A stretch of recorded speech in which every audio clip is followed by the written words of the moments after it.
ஒரே ஒரு ஓட்டு தாங்க நம்ம நாட்டு தலைவிதியவே மாத்தும். ஒரே ஒரு ஊசி தாங்க உங்க மூட்டு வலி பிரச்சனையை தீர்க்கும். அறுவை சிகிச்சை இல்லாத 45 நிமிட PRP சிகிச்சைக்கு இன்றே தொடர்பு கொள்வீர். ரியோ ஹாஸ்பிட்டல் 252A TTK சாலை, ஆழ்வார்பேட்டை, சென்னை 18.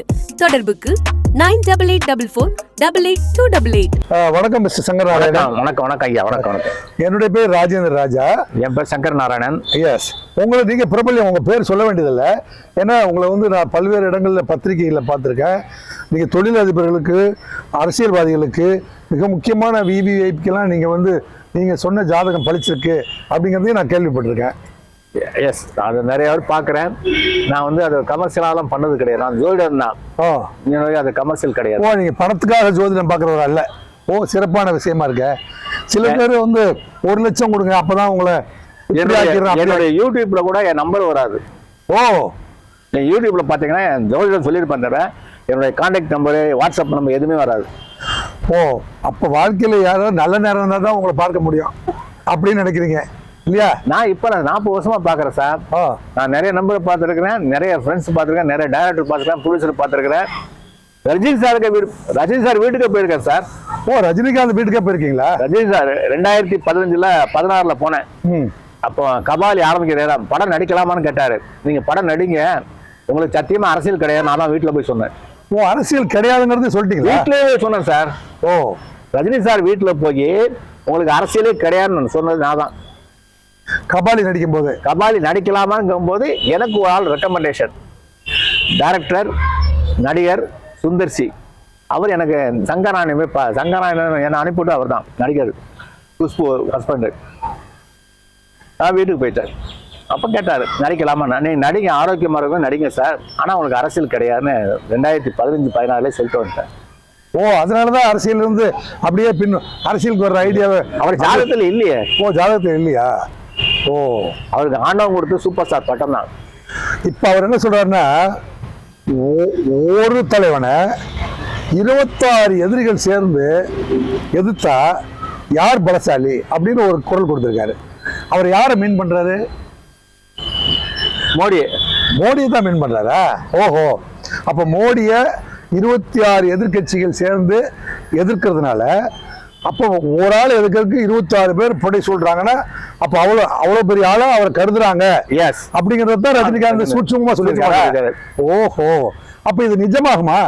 மோடி விருச்சிக ராசி, விருச்சிக லக்கணம். அவர் ஹாரோஸ்கோப்பை பத்தி 2028 வரைக்கும் அவர் டைம் நல்லா இருக்கு. இப்போ அவருக்கு செவ்வாய் தசைன்னு ஒரு தசை நடந்துட்டு இருக்கு. ஹாரோஸ்கோப் நல்லா தான் இருக்கு. ஓகே, தமிழ்நாட்டில் எப்படி இருக்குன்னு தெரியல. இருந்தாலும் சென்ட்ரல்ல பிரைம் மினிஸ்டர் ஆகிறதுக்கு அவருக்கு தான் மறுபடியும் மீண்டும் பிரதமர் ஆகிறது மோடி தான் அப்படின்னு நீங்க அடிச்சு சொல்றீங்க. ஆமா.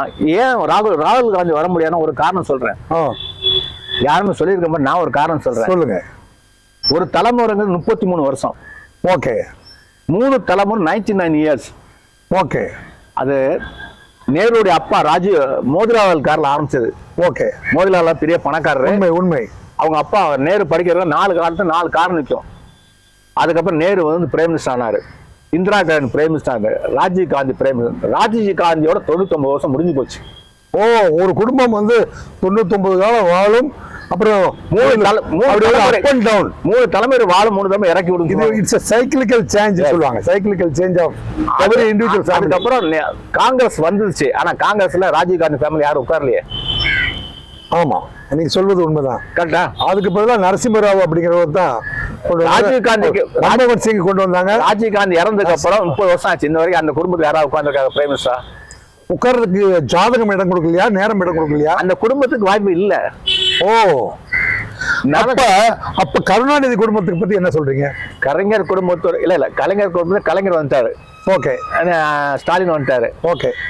உதயநிதி ஸ்டாலின் உட்கார வைக்கிறது வாய்ப்பு இருக்கு. உட்கார வைக்கிறதுக்கு வாய்ப்பு இருக்கு. உட்கார வைக்க முடியும். செலக்ட் ஆவாரா?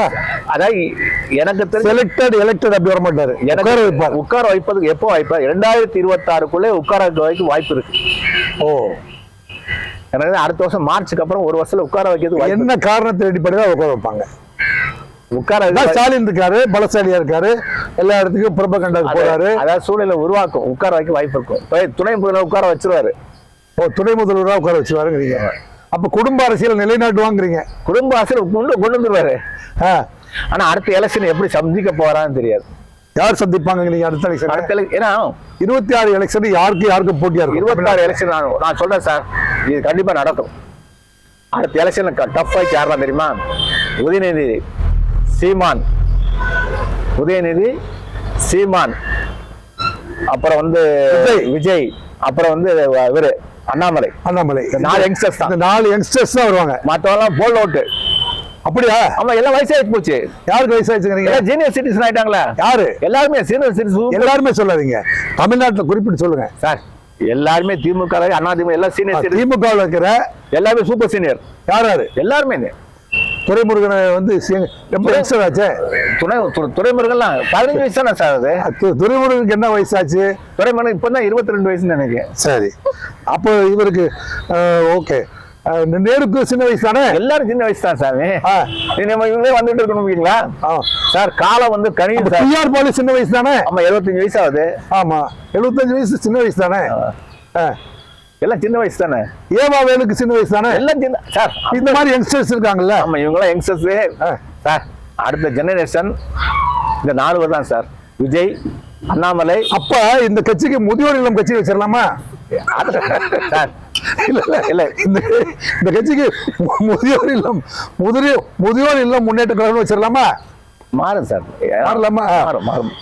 பிஜேபி அவங்க உயிரோடு வைக்க அவங்க தான் பிரயோஜனப்படுத்திட்டாங்க. இந்த எலெக்ஷன் வந்து பிஜேபி வந்து அதிக ஓட்டு வாங்க, எழுதி வச்சுக்கோங்க. அதான் பாடல தொப்பாங்க. அப்படி தொட்டா கூட பாடல ரொம்ப ஹெவியா ஜெயிக்க மாட்டாங்க எவனும். யாரு? பிஜேபியோட மற்ற கட்சி பாடல. சரி, இப்போ சொல்லுங்க, நீங்க ஜோதிடர்ங்கிறது உண்மையா இருந்தா இப்ப தமிழ்நாட்டுல 40 சீட்ல எத்தனை சீட் வரும் பிஜேபி? பிஜேபி வந்து எனக்கு வந்து திருநெல்வேலி, துறை, அண்ணாமலை, திருநெல்வேலி அண்ணாமலை. அப்புறம் யாரு? திருநெல்வேலி நயினார் நாகேந்திரன் வந்துருவாரு சொல்றீங்க. நயினார் நாகேந்திரன். ஓகே, நயினார் நாகேந்திரன் 1. நாகர்வேல் பொன் ராதாகிருஷ்ணன் 2.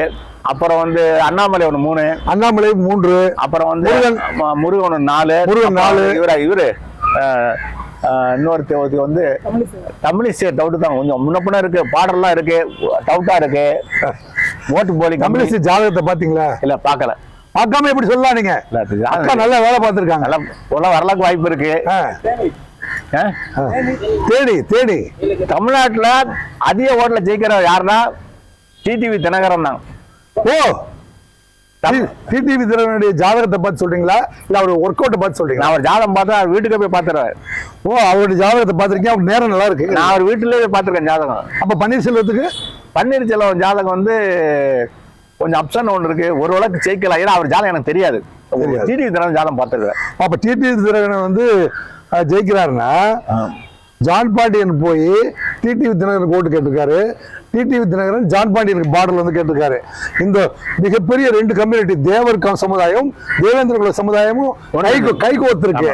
அதோட வண்டியரும் சேர்ந்திருக்காங்க, நாடார் சேர்ந்திருக்காங்க. ஏன்னா சார் ஜான் பாண்டியனுடைய மனைவி வந்து நாடார் கம்யூனிட்டிங்கிறதுனால நாடார் எல்லாம் அவங்க ஓட்டு போடுறாங்க. பிஜேபி அதிக ஓட்டு மொத்த ஓட்டு கூட்டினீங்கன்னா திமுகவோட ஏடிஎம் கூட ஓட்டு வங்கி பார்த்தீங்கன்னா இவங்களுக்கு வந்து முன்ன இருந்த கூட ஓட்டு வங்கி கூடிரும். சீமானுக்கும் ஓட்டு வங்கி கூடும். சீமானும் கூடும் இந்த ஓட்டு வங்கி. ஆனா சீமான் யாருக்கு குறையும்? இவங்களுக்கு எல்லாம் கூடும்னா யார் ஓட்டு குறைந்து இவங்களுக்கு கூடும்? அண்ணா திமுக ஓட்டு கொஞ்சம் கம்மியா வந்துட்டு இருக்கு. அண்ணா திமுக ஓட்டு ஏன்னா அங்க வந்து பெரிய பாப்புலர் லீடர் யாரும் இல்லைன்னு. அண்ணா திமுக ஓட்டுல ஒரு கொஞ்சம் ஓட்டு வந்து பிஜேபி போயிடுச்சு நிறைய பேர். ஓ, எனக்கு தெரிஞ்ச அதிகப்படியான ஓட்டு பிஜேபி போயிடுச்சுன்னு சொல்றீங்க. அப்ப பாப்புலர் லீடர் யாருமே இல்லைன்னு சொல்றீங்க. ஏன் இவரு எடப்பாடியார் பழனிசாமி கையை உயர்த்தி நல்லா பேசுறாரு. இல்ல வருஷத்துக்கு பேசலாம் வந்துட முடியாது. எம்ஜிஆரா இல்ல ஜெயலலிதா ஜெயிக்கிறதுக்கு ஒரே ஒரு அப்ப எம்ஜிஆர் அளவுக்கு ஜெயலலிதா அளவுக்கு கரிஸ்மாட்டிக்கா அழகா இல்லைன்னு சொல்ல வரீங்களா? கரிஸ்மாட்டிக்கெல்லாம் கிடையாது. நல்லா தெரிஞ்சுங்க. ஜெயலலிதா தமிழ்நாட்டிலே ஜெயலலிதா ஒருத்தி தான் தனிச்சு பார்லிமெண்ட்ல ஜெயிச்சா, தனிச்சு சட்டசபை ஜெயிச்சா, தனிச்சு கார்பரேஷன் ஒரே லேடி ஜெயலலிதா மட்டும்தான். யாருமே தனிச்சு ஜெயிக்கலையே. ஏன் இப்ப பழனிசாமி தனிச்சு ஏன் ஜெயிக்க முடியாது? அவரு சிறப்பா தானே இருக்காரு. வர முடியாது. ஜெயலலிதா மாதிரி கட்சி ஏங்க 37 சீட்டு பார்லிமெண்ட்ல ஜெயிச்சா தனிச்சு, எந்த கூட்டணி இல்லாம ஜெயலலிதா. சட்டசபை தனிச்சு நின்று ஜெயிச்சா, கார்பரேஷன் தனிச்சு நின்று ஜெயிச்சா, எந்த கட்சியும் சொல்லுங்க, திமுக அந்த அம்மாவோட தான் ஜெயிச்சு, எம்ஜிஆர் கூட ஜெயிக்கலையே, கூட்டணி தான். தனிச்சு நீங்க ஜெயலலிதா மட்டும் தான் ஜெயிச்சிருக்கிறா. அப்ப ஜெயலலிதாவுடைய ஜாதகம் மக நட்சத்திரம், ஜெகத்தாலும் மகம் ஜெகமாலும். ஆமா. அப்ப அந்த ஜாதகத்தை நீங்க பாத்துருக்கீங்க, எஸ் எஸ், அதனால அது தனிச்சு ஜெயிச்சு. அதே ஜாதகம் இப்ப அண்ணாமலைக்கு இருக்குன்னு சொல்றீங்க. அதே ஜாதகம் அண்ணாமலைக்கு இருக்கு. ஆஹா, பயங்கரமான பாயிண்ட் சொல்றீங்களே நீங்க. கைத்தேர்ந்த சோதிடர் தான் நல்லது. அது வந்து அண்ணாதுரை ஆரம்பிச்சாரு, இங்க அண்ணாமலை ஆரம்பிச்சு விடுறாரு. அண்ணாதுரைங்கிறது ஒரு பெரிய லீடர், 50 எல்லாம் ஒரு ஆளு. அதாவது அந்த கட்சி ஆரம்பிச்சு கலைஞரே கிடையாது. 50 அண்ணாதுரை, மதியழகன், அப்போ கலைஞரே கிடையாது. 5 பேர்ல இவங்க தான் அந்த கட்சியை திராவிட கட்சி ஆரம்பிச்சாங்க. ஆனா இந்த கட்சி இப்ப யார் கையில கூத்தாடிட்டு இருக்கு? கலைஞர் கையில கூத்தாடிட்டு இருக்கு. அண்ணாமலை வந்து மத்திய அமைச்சரா ஆகிறாருன்னு சொல்றீங்களா? அண்ணாமலை மத்திய அமைச்சரா கண்டிப்பா ஆகிறாரு. கண்டிப்பா ஆகிறாரா? எஸ்.